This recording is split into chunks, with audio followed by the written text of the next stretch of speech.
desescalada, la transición que se diseña en el plan que ha aprobado hoy el Consejo de Ministros. Como dije en la comparecencia del pasado sábado, esa transición, esa desescalada, sería en primer lugar gradual, en segundo lugar asimétrica, es decir, diferenciada en función de los territorios, porque la evolución de la epidemia es distinta, y finalmente coordinada, porque es necesaria la unidad, el trabajar codo con codo las distintas administraciones en este reto tan trascendental que tenemos por delante de nosotros mismos. En mi última comparecencia les expresé también que nos recuperaremos gradualmente. No lo vamos a hacer de golpe, el conjunto de la actividad, ni tampoco la movilidad social, sino que lo vamos a hacer por fases. Por eso, la primera idea que me gustaría trasladarles es que la desescalada, la transición será gradual. La unidad será, en principio de acción, la unidad será la provincia o la isla.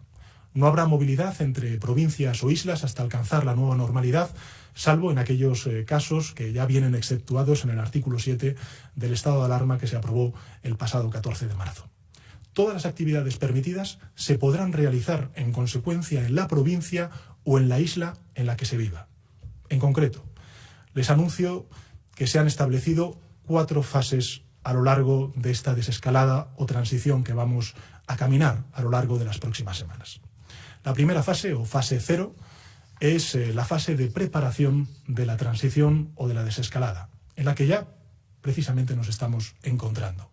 Es la fase preparatoria, en la que además de las medidas de alivio comunes para todo el país, que hemos aprobado y que han empezado a beneficiarse el conjunto de la sociedad española, como por ejemplo la reciente medida aprobada para los menores o la proyectada para el próximo 2 de mayo de salidas y ejercicios individuales de los adultos, se abrirán pequeños resquicios de actividad económica.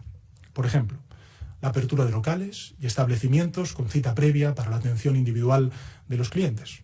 Un caso claro que creo que puede ser perfectamente entendible es la apertura de restaurantes con servicio de comida para poder llevar a domicilio sin consumo en el local. El servicio, claro está, deberá prestarse con la máxima protección individual.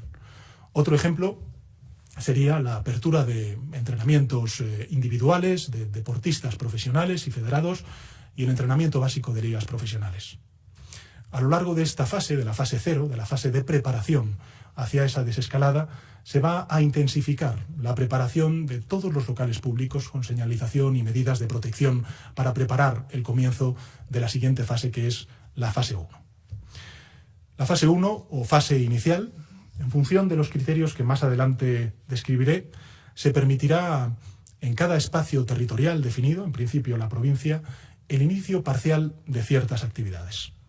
Algunas de estas actividades son la apertura, por ejemplo, del comercio bajo condiciones estrictas de seguridad. El pequeño comercio bajo condiciones estrictas de seguridad, excepto los centros o grandes parques comerciales donde son más probables las aglomeraciones y se incrementa más la movilidad para desplazarse hasta ellos. En restauración, por ejemplo, la apertura de terrazas con limitaciones de ocupación al 30%. En hostelería, la apertura en esta fase primera de hoteles y también de alojamientos turísticos, excluyendo zonas comunes y también con determinadas restricciones que serán planteadas en una consecuente orden por parte del Ministerio de Sanidad. En la apertura de locales en la fase 1, ya les adelanto que se incluirá un horario preferente para los mayores de 65 años, que son el colectivo más vulnerable al COVID-19.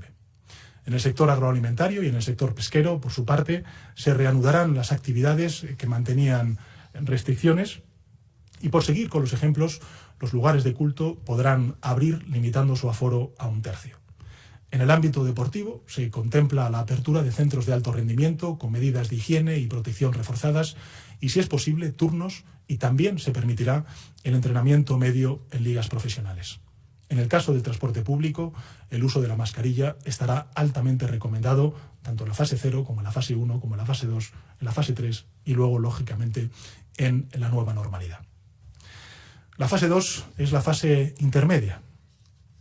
Si se cumplen las condiciones y los marcadores estipulados en, por ejemplo, actividades como la restauración, se abrirá el espacio interior de los locales con una ocupación de 1/3 del aforo y garantías de separación y solo para servicio de mesas.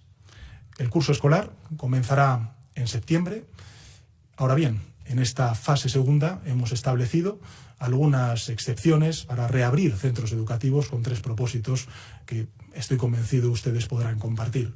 El primero de ellos es el de las actividades de refuerzo.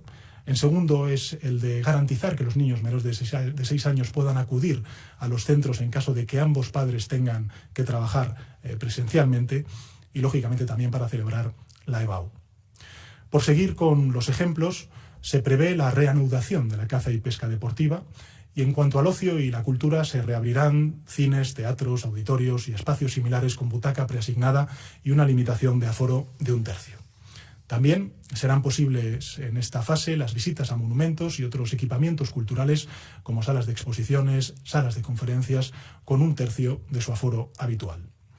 Y se podrán celebrar los actos y espectáculos culturales de menos de 50 personas en lugares cerrados con 1/3 de aforo, y si es al aire libre serán posibles cuando congreguen a menos de 400 personas siempre y cuando sea sentado.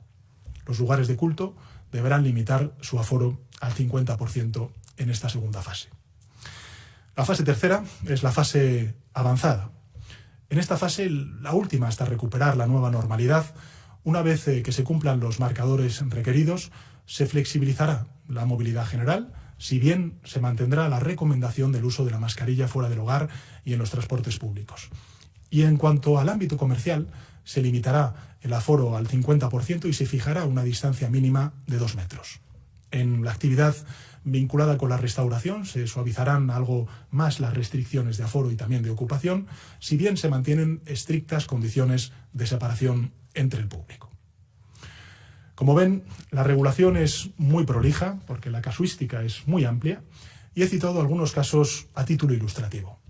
Posteriormente se dictarán, como he dicho antes, las correspondientes órdenes por parte del Ministerio de Sanidad para establecer las normas y detallar todos los supuestos y sus condiciones.